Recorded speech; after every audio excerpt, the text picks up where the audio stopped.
Well, good morning. Good morning. Good morning. Good morning. Good to see you all.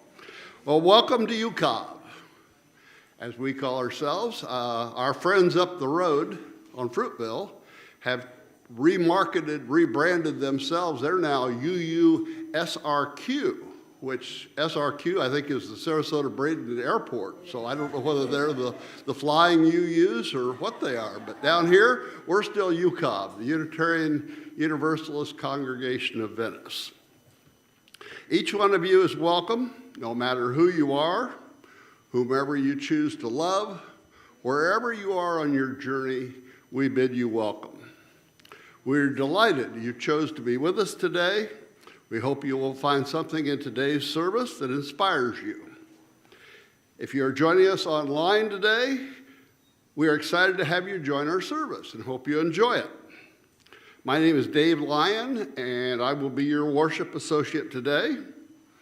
If you'd like to learn more about this congregation and all that we have to offer to stimulate learning and connection, please visit our website at uucov.org and also our Facebook page, which I think just keeps getting better and better.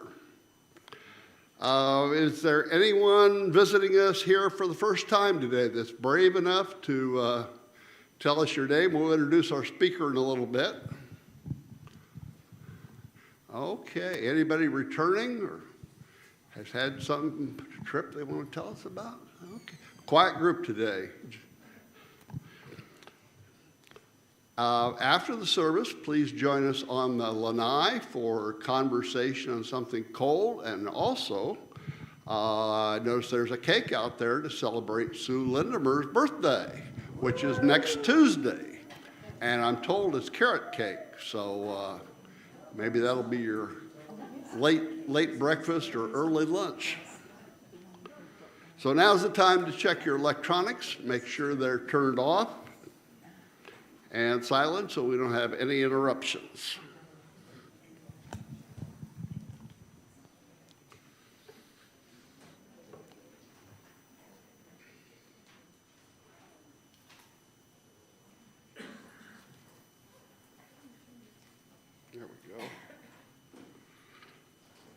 The chalice lighting today I've chosen is titled In This Spirit of Searching.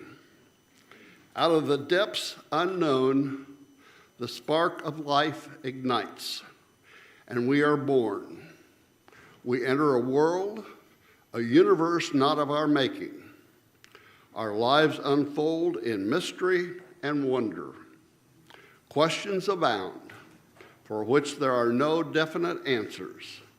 And so we gather in community to seek in one another assurance and recognition, compassion and strength. We gather in community to be reminded of what is most ultimate and what is most sacred, and of reverence. Let us worship together this morning.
rousing start, Lisa. Thank you so much. I've chosen for a responsive reading. It's actually in the gray hymnal. It's number 657 in the Humanist teaching section of the hymnal. How many of you knew we had a humanist section of the hymnal? But it's a responsive reading. I'll read the bold, and you can read the, I guess it's not italics. Some beliefs are like walled gardens. They encourage exclusiveness and the feeling of being especially privileged. Other beliefs are expansive and lead the way to wider and deeper sympathies. Some beliefs are like shadows, clouding children's days with fears of unknown calamities.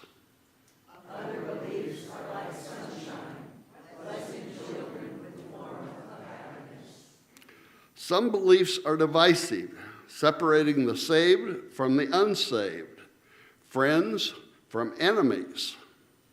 Other beliefs are bonds in a world community where sincere differences unify the pattern. Some beliefs are like blinders, shutting off the power to choose one's own direction. Other beliefs are like gateways, opening wide vistas for exploration. Some beliefs weaken a person's selfhood. They blight the growth of resourcefulness. Other beliefs nurture self-confidence and enrich the feeling of personal worth. Some beliefs are rigid, like the body of death, impotent in a changing world. Other beliefs are pliable, like the young sapling, ever growing in the upward crust of life. Very good. Okay, we're going to sing hymn number 38 in the gray hymnal, Morning Has Woken. Please rise in body or spirit.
Seated.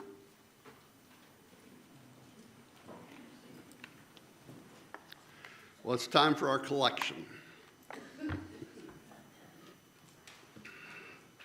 Giving is a sacred practice, and when you give to your church, you also receive. As usual, our offering words are offered with levity because giving should always happen with a smile. So here goes. George, age 92, and Edith, age 89, are excited about their decision to get married. They go for a stroll to discuss the wedding, and on the way they pass a drugstore. George suggests they go in, and he does, and he addresses the man behind the counter and says, "Are you the owner?" The pharmacist says, "Yes." George says, "Do you sell heart medication?" He says, "Of course we do." How about support hose for circulation? Definitely, the pharmacist responds. How about medicine for rheumatism, osteoporosis, and arthritis? He answers, we have all kinds. How about waterproof furniture pads? And depends. Yes, sir, he says. George says, do you sell wheelchairs, walkers, and canes? The pharmacist says, all kinds and sizes. And then the pharmacist says, why all the questions? George smiles and replies, we'd like to use your store for our bridal registry. The ushers will now pass the collection basket.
Thank you for your generosity and all you do for this congregation. This keeps the wheels greased and the music coming week to week. A church is not a building, but the people. We come together to share our laughter and our tears. You can raise a hand and a microphone will be brought to you. If you'd like to share a joy or a sorrow. Marcia on one side and Gina on the other. Brad's in the back there. Oops. Hi. My granddaughter married a guy from Brazil, and he got picked up by ICE, and so he voluntarily went back to Brazil until their paperwork for the wedding was okay. And so she went with him. And now she's traveling all around Brazil, so she's having a great time. But it would have been okay if what the president had wanted, you know, for immigrants to be able to get their paperwork and not have to go back to their country of origin, but Congress said no. Anyway, and I also want to celebrate, my dad turned 99 last week, so we had quite a party. Thanks. Good morning. This is Brad Harden. And I have news about a couple of people that we used to see here, some of us that are old timers, Bill Wolfers and Victor Cater. We used to get together with Brad Jenkins also for breakfast for probably almost 2 years. Have all kinds of interesting discussions trying to solve all the world's problems. Unfortunately, we find nobody listened to us anyway, but Victor and I visited Bill and Carol just a couple of days ago, I guess. And Bill is not able to come here, but his mind is so sharp. Is he 100 already, Carol? Is he 100 years old now? No. 90, I mean. 99, okay. He's amazing, though. And Brad Jenkins and his wife moved up to a retirement facility up in North Carolina. Unfortunately, his wife, Betty, is in assisted living now, but otherwise they're doing okay. Anybody else? My joy is that my older son, Jim, is traveling from Chicago on the 26th this week to be with me for my birthday the next day, and he's going to be here a whole week. And I don't know if we'll make it to church, but I wanted to share that with you, and it's a joy to have family and have a good church like It this. is. He's a Unitarian, too. Thank you. And an early happy birthday. May the gratitudes and celebrations among us this day become a blessing to us all. May the concerns and sorrows, those be shared in all our hearts. A burden shared becomes a load lightened.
Beautiful, Lisa. Thank you.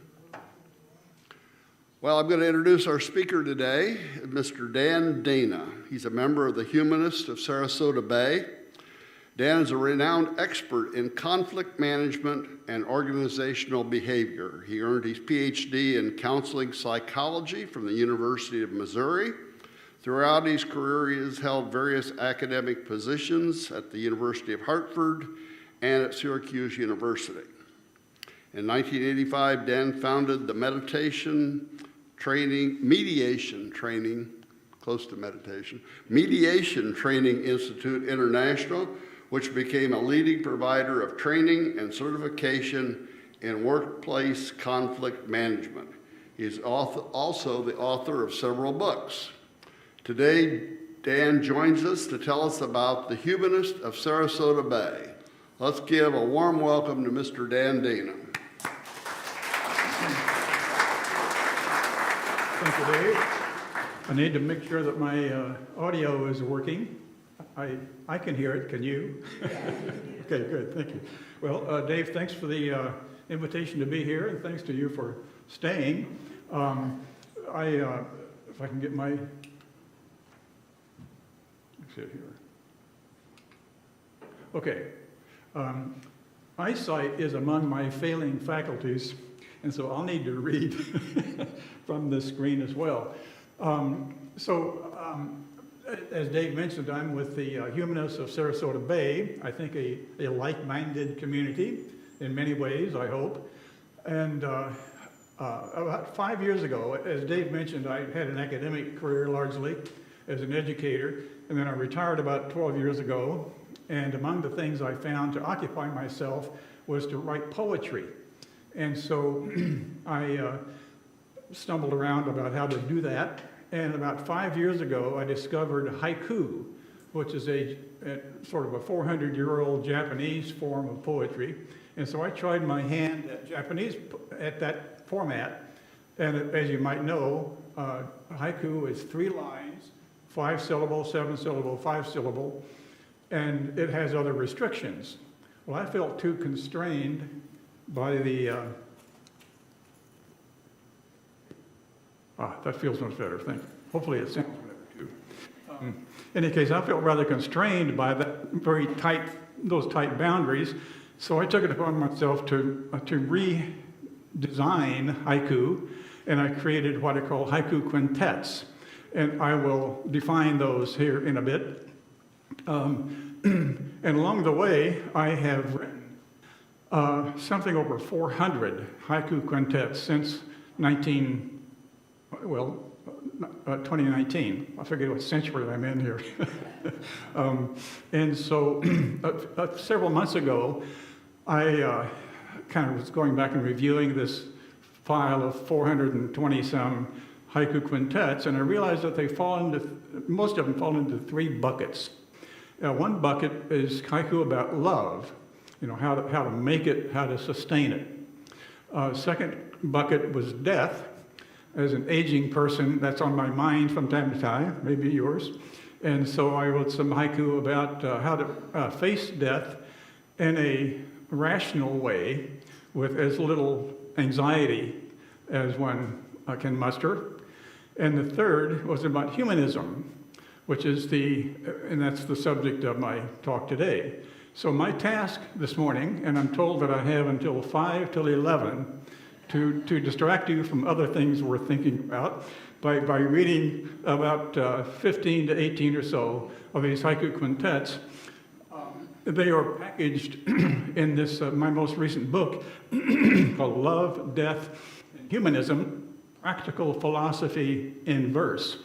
So I gave a copy to Dave, so he might loan it to you if you'd like to kind of take a read on that book. Anyway, there's about I've selected 15 to 18 of these to read with you today from that book. Okay, so one statement about what we are.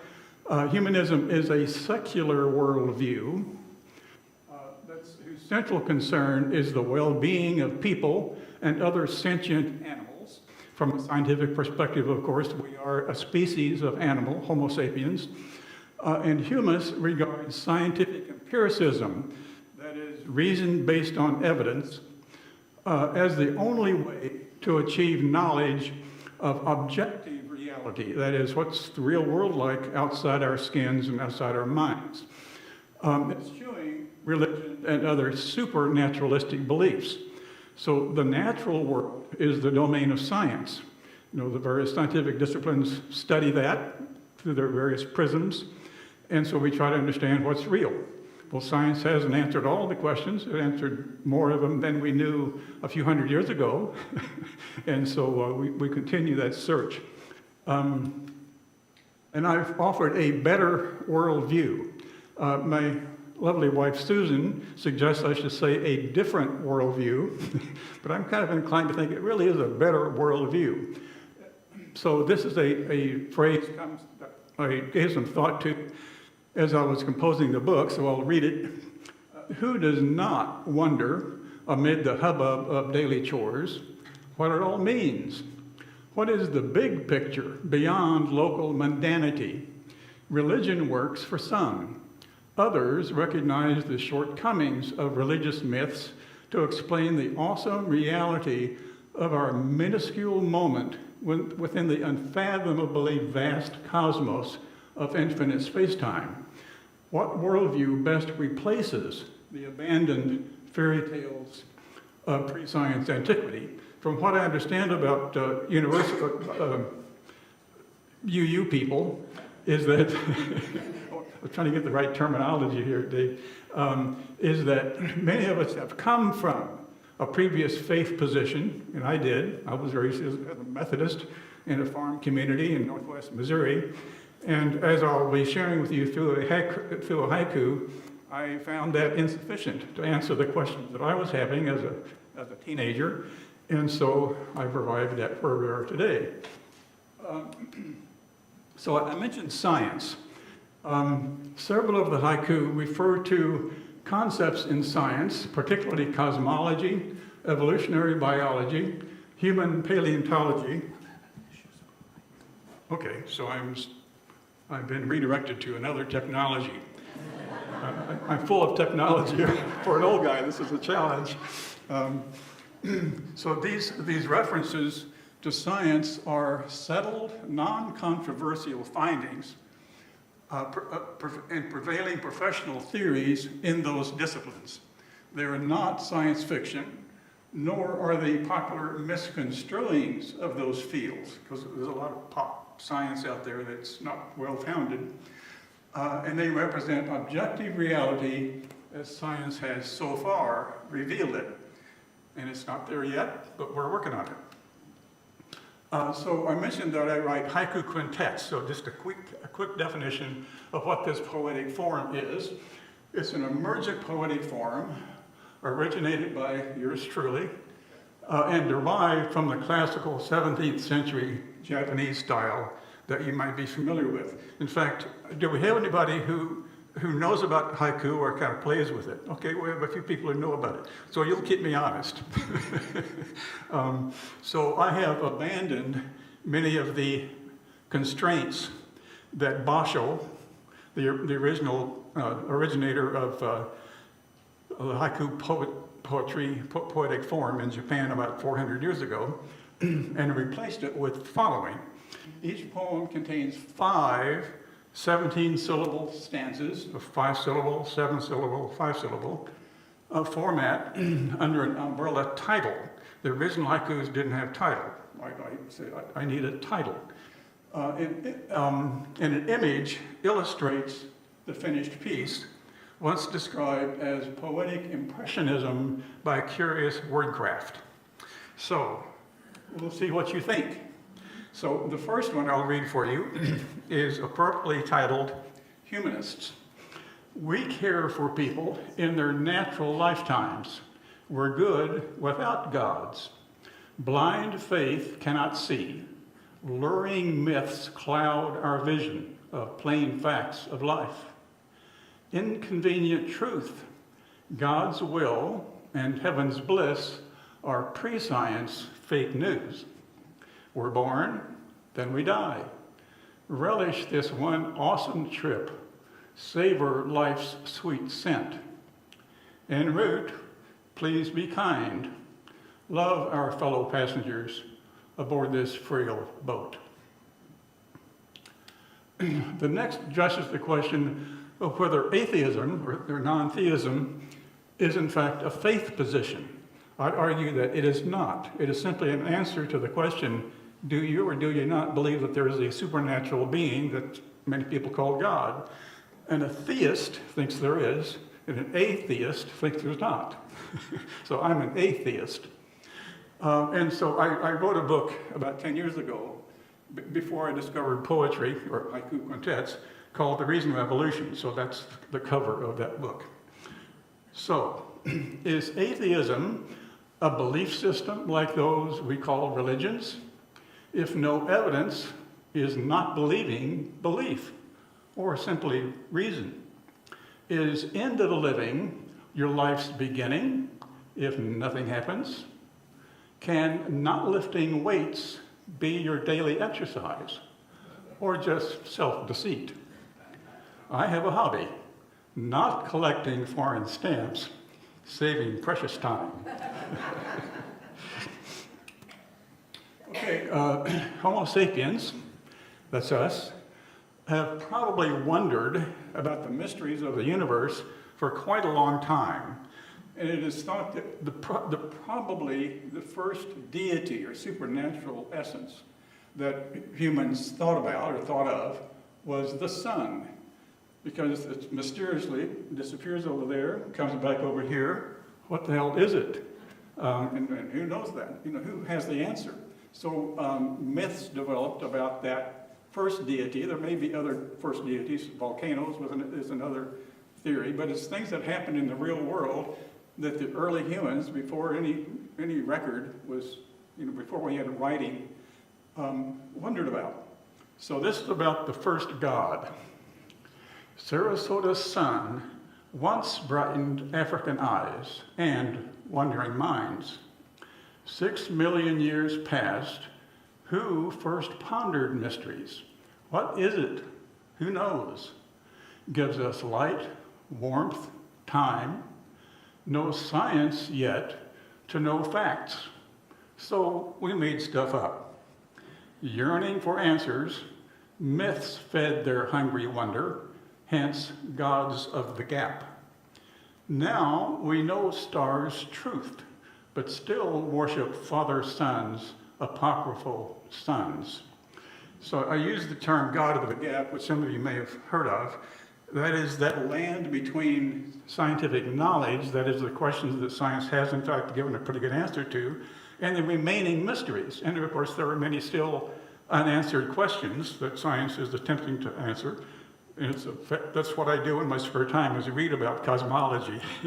So I'm kind of a cosmology fan. In any case, it's that gap between what we know and the unanswered questions that are still out there. But the non-theist and I think humanist view, how am I doing on technology here? I might just dispense with this, if this works. Okay, then with a little help, with a little help from my friends here. There you go. Okay, thank you. So now I know where I need to be speaking directly my voice. So it's that gap between what we know and what we don't know, but the humanist/scientific approach is to say, well, science hasn't figured that out yet. Maybe someday it will, maybe it never will. But that's our attempt. Okay, next one is about my early childhood. That photograph is the Community Methodist Church in Knoxville, Missouri, where I grew up, and that was the center of my family's community life. And I attended that church every day, every Sunday, until I was in my teens. And now, as you can see, it has kind of just junk cars around it. It's no longer a functioning church, and there's a very poor family that now lives in that church. In any case, I read the Bible. I listened to Pastor Bob. I pushed down my doubts. Each Sunday morning, I sat still, as expected, waiting for the light. Jews are confident. Catholics are sure they're right. Muslims too, I'm told. Mom said to trust God. I feared the torture of hell. Could I deserve that? My young faith faltered. I tried to make sense of it. In the end, I failed. Couldn't make sense of it. Okay, when I was about 15 or 16, best guess is 1961, I met a a young man who was about my age. He was a visiting grandson of our rural neighbors. And he gave me a book called Bertrand Russell's Best, which I still have. That's a photograph of the original book that I was given, and it still is in my home today. And so Bertrand Russell was a very influential author and thinker that affected my worldview still to this day. So this is an ode to Bertrand Russell. Your words set me free. Scales fell from wondering eyes, correcting life's course. Superstitions foiled, country churches' grip released, dogma's chains broken. Free thought flowed freely in secular humanism's sensible worldview. These 60 years on, I ponder the universe in your wise shadow. Your book made me me, enriched life beyond measure. Thank you, Lord Russell. And of course, the Lord refers to his status in royal, in the British culture, not a religious title. He's a very well-known atheist. Okay, the next title, The Forbidden Question. That's an incident that happened when I was in grade school that I remember distinctly and strongly to this day. It was a very emotional moment when I reached this point in my search, my journey. This awkward schoolboy assigned to deep center field by a phys ed teacher. Doubts had been brewing about Sunday sermon's truths on slippery slope. Heaven and hell real? Why does prayer not seem to work? And I dared not ask. Trembling, knees wobbling, that forbidden question burst. And does God exist? Fly ball came my way. Frozen by fear, I dropped it. I had reached the edge. In fact, it was last year, Susan and I were in London just on vacation, and we were down by Tower Bridge, and there was a Franciscan friar kind of standing around, friendly-looking fellow. And so I asked him a question that I have asked many other professional clergy from all different disciplines as well as academics, a Yale Divinity graduate, an Oxford theology professor, a Cambridge theologian, so people that know what they're talking about. And I just had to ask this question. How do you not ask? Do you not wonder, is your faith the correct one of all the others? How to reconcile settled science with your faith, since both can't be true? Does your life's work rest on confidence that you're right without crippling doubt? Since youth, I've scoured those inescapable questions. I could not ask. Not debating here, I'm simply seeking to know, how do you not ask?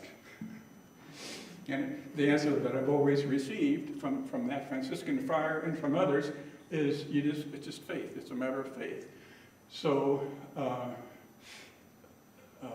he had a belt with knots on a rope. I don't understand their faith position, but he pointed out his rope, and it had 3 knots on it, and the 3 knots were reminders of his vows of poverty, chastity, and faith, which he called no money, no honey, no doubt. So just choose not to doubt. And I have never been able to not doubt. Okay, the next one is, is the theodicy problem, if you're familiar with that. It's the question of how can a loving, all-powerful, omniscient deity allow the misery in life, childhood cancer, and just the brutality of humans against humans. If you're omniscient, and all-powerful, then why do you allow that? So the answer, three options, it seems to be either you cannot, you're not omnipotent, or you don't care, that's not the loving God, or the third is you don't exist. So that's the conclusion that I've reached. God of all power, maker of the universe, knower of all things, killer of children by hunger, war, disease, hate, where is thy mercy? Ally of fascists who murder their enemies, who love other gods, denier of facts, discoveries of science that would disprove thee. Humans hath made thee of wishes and fantasies. How can I love thee? Okay, here's a haiku taken from Human Paleontology. And this image is a reconstructed fossil of perhaps our ancestors from about 10,000 generations ago, which is about the time that the concestor, that is the common ancestor of all humans living today and who have ever lived, what that person might have looked like. So we are accidental people. Some million years past, our concestor's mom conceived. One sperm got there first, bested his brothers. Every human since descends. But what if other? What history then? Whole other population, wars, leaders, prophets. That quirk's chance result. What is now would not have been. Same earth, other peeps. If other sperm won, I would not be writing this, nor you reading it. As you probably know, it's now believed with high certainty that humans, or Homo sapiens, originated in Africa. And then there's been a diaspora of Homo sapiens in various species. And there have been as many as 9 species of Homo sapiens living on the planet at the same time. All of the others have either gone extinct or been subsumed within the DNA of modern Homo sapiens. But we all have African ancestors. I was invited to be a speaker at a conference in Nairobi, Kenya, a few years ago, and I learned enough Swahili to make the following statement. Sisi ni watoto wa Afrika jambo. The translation is, we are all children of Africa. Ancestors left home 5,000 lifespans ago, adventuring north, inching around globe. Caves sheltered us from peril, cold, carnivores, death. Euro myth debunked. Invasive species is us. Natives oust natives. Our bloodlines alloy. For all family, my friend, African cousins. Of course, evolution is a topic of controversy.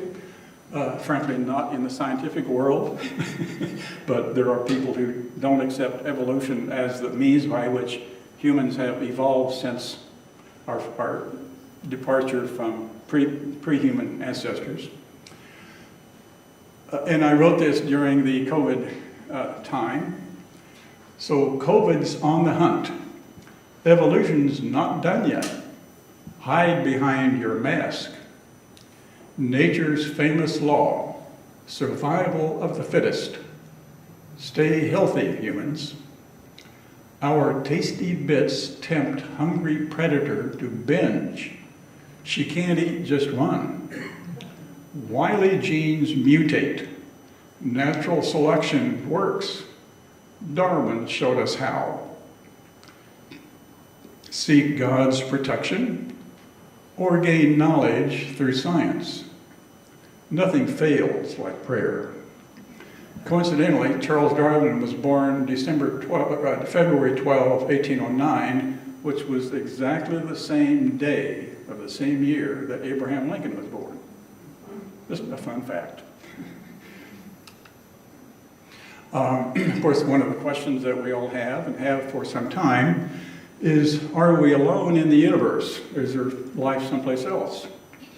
The answer is almost certainly by the billions, but then not necessarily anything that resembles us, because evolution would have taken a very different path with some other primordial life form. So life is natural chemistry of the universe. Earth is not special. 4 billion years on, evolution continues. We're not its endpoint. Goldilocks zones teem. Drake equation calculates trillions of wet worlds. Rover may perform autopsy of ancient life, Mars' first coroner, exploring whether life can find bio-niches that we're not alone. And that is a selfie photograph taken by the Perseverance rover on Mars about 4 years ago.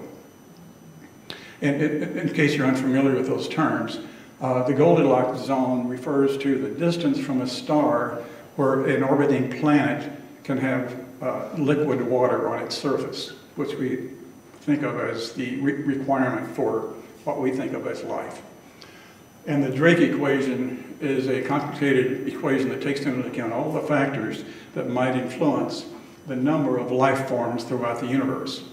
And depending on what you define as the universe, whether it's the Milky Way galaxy or the entire universe, which has, at best, most recent guess or estimate, about 2 trillion galaxies, of which Milky Way is one, and the sun is one of 200 million stars within this galaxy. There are billions of planets within the Milky Way galaxy, so do the math. It's a very large number. Okay. One of my curiosities, being a cosmology fan, a layperson, of course. I'm not a researcher in cosmology, but I study it and learn about it just out of curiosity. And this photograph is just one of the iconic photographs of a star-forming region in the Milky Way, taken by the Hubble telescope some years ago. That most odd creature, the Christian cosmologist, should now be extinct. But specimens live, defying laws of physics. Those sightings are rare. Perhaps they possess supernatural power over reason's rules. I'm a stern skeptic of my own cozy beliefs, self-deceptions, tricks. As a scientist, I ask, where's the evidence? Show me it's not myth. Carl Sagan, the famous astronomer that I'm sure you've all heard of, said there's not a shred of evidence for anything supernatural, such as deities, afterlives, and so on. So this, he knows more than I do. See, how am I doing on time? Oops, okay. I will read this one, and then one more, and then I'm told that I will be yanked from the stage by Dave in a friendly way with that cane from the stage left. Okay, one more. And then one after that, finally. Cosmic boundaries. After end of time, before beginning of time, beyond edge of space. What's on the other side? Big Bang spawned this universe. What was there before? Nonsense questions these. Human scale lacks good answers. Need more dimensions. Empty space expands. Quantum scales spooky action. Math sees what scopes can't. Reality's bounds surpass imagination. Science seeks to know. Okay, let me skip ahead here to this is kind of a one as a early seasonal celebratory thought called Happy Festivus. Hail, winter solstice, northern earthling's shortest day, axis greatest tilt. Let us celebrate our Neolithic forebears' sun god's next rebirth. Stonehenge pagans' rites, or Saturnalia's heirs. Pick a tradition, Hanukkah, Christmas, or mischievous Festivus for the rest of us. Let's join together as secular humanists, be kind and have fun. So that is my reading. So we have maybe 5 minutes or so for comments, questions, thoughts, counter proposals. I'm an open-minded guy, so if you disagree with any of this, I welcome your thoughts. So anyone have a thought or a question? I do. What's Can you tell us about the humanist group in Sarasota? I mean, do they meet? Do they have meals? Do they have, what kind of organization and functions? And tell us a little bit about that. Good. Yes, yes, and yes, and yes. We're just a like-minded community. There's an annual membership fee, I think, of $40 a person, just to sustain the necessary expenses. We have luncheons. One luncheon is twice a month at a Chinese restaurant, and we just get together and we have topics to discuss. We don't have speakers. We do have a monthly speaker. In fact, I will be the monthly speaker next month. I'm told to give much the same presentation. So you're welcome to attend. You'll see this all over again. Let's see. So there's no real organization to it. You know, we don't have meetings such as this. It's a membership organization. Susan and I moved to Sarasota 12 years ago, and I was actually searching for a secular community. And so Humanists of Sarasota Bay appeared on my horizon, and we came, and it fits for us, and that's probably the center of our social life, is just the various kind of spin-off groups. We have a group that watches a movie once a month together. We did that yesterday, as a matter of fact. And we have sort of a theater group where we perform ourselves skits or plays that members of the group have written or that have liked. There's also a poetry reading occasional meeting, and I've been a participant in that. So it's it's just really a social group. It's not as organized, you might say, as the UU group. Anybody else have a question for Dan? Yes, sir. Yeah. In the course of my readings on the subject,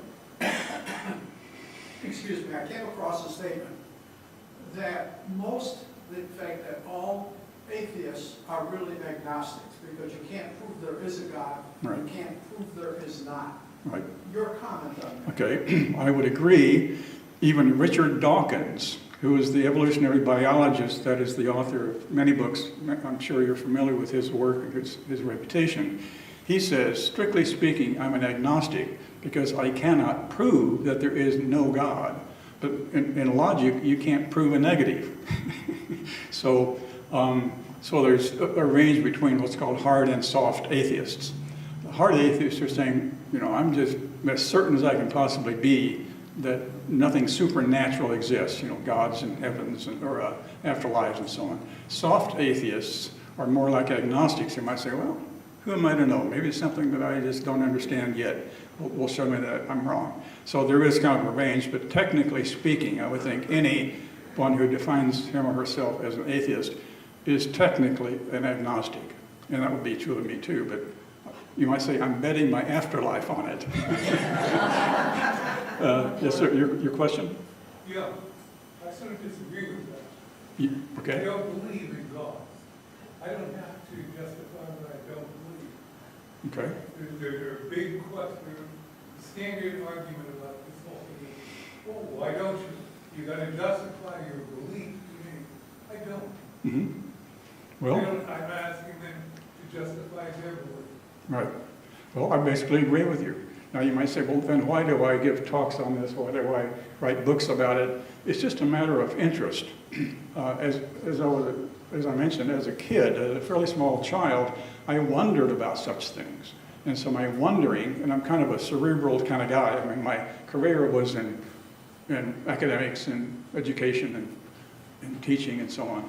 It's just an interest of mine. So but I certainly subscribe to the notion that you don't have to justify it. You can believe or not believe what you wish, and you don't have to demonstrate that to anybody. Yes, sir. I just wanted to ask you about a thought that when scientists and engineers do not have a real solid knowledge of something, they do look at probabilities. And do you feel that this is the most reasonable thing to maybe answer, that we don't know for Right. sure, but there sure is a probabilistic view of this, Right. which makes it very strongly atheist? Right. I absolutely agree with that. That I think any research scientist would never say that there's absolute certainty, even in things that we think, well, people have assumed this to be true for hundreds of years, and that's true. But there's no absolute certainty. So I think that's just the open-minded view. Any research scientist would say, well, we're still looking. We have hypotheses that are being tested, and most of the tests seem to say, yeah, we're right about that. Like evolution, as the mechanism by which biology changes itself, and we say evolves. That is a theory in the scientific sense of that word, which is, it's the operating assumption, and we're testing the theory. If we can find countervailing evidence that there's some other explanation, then we're open to that. But evolution has really taken hold of biology in the last 150 years, and it is, I would think that any biologist would say, I'm as certain as I need to be. It is probable in an extremely high level of certainty. Okay, last question over here, Gene. Okay, yes. Yeah, if you do take a moment, if you could back up to the play where there's basically a photograph of a primate, but then your haiku quintet goes back almost. They got I'm you all. struggling with it because not the premise there. That one? Because I don't think I comprehend, there you go, what the probability of that, which is if then. So if you could speak to that, and if you could leave that up, I'd like to. Sure. I'd like to be able to reread it more than once. So Okay. is there an if then Right. implied in that? There was, with certainty, shall we say, just simply because of logic, there was a point in time when a female was impregnated by a male. And that impregnation resulted in birth, from which every one of us has directly descended. So all Homo sapiens are descendants of the concestor, that is the female who was impregnated, and she's the most recent common ancestor of all humans today. So it is known with certainty that happened. We don't know exactly when it happened. There's some theories based on recent DNA evidence that it happened just a few thousand years, maybe 10 to 20,000 years ago, because of bottlenecks in the human population. There have been a couple of times over the course of the extinction events in human history, that the number of humans, Homo sapiens, on the planet was just a few thousand. And now, of course, we're 8-some billion. So we're a successful species, but we almost died out on at least 2 occasions. But the concestor event is known just by logic. It must have happened at some point in time. This reminds me of being a much younger person reading about Dr. Beatty and Lucy and the old Right. Lords and Ford, and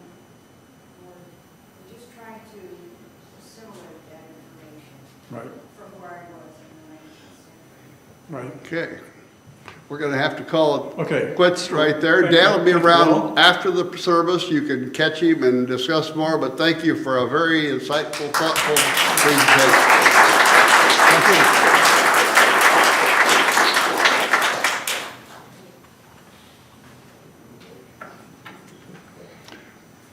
We extinguish this flame, but not the light of truth, the warmth of community, or the fire of commitment. These we carry in our heart until we are together again. Please rise in body and spirit. We'll sing Spirit of Life, number 123 in the gray hymnal.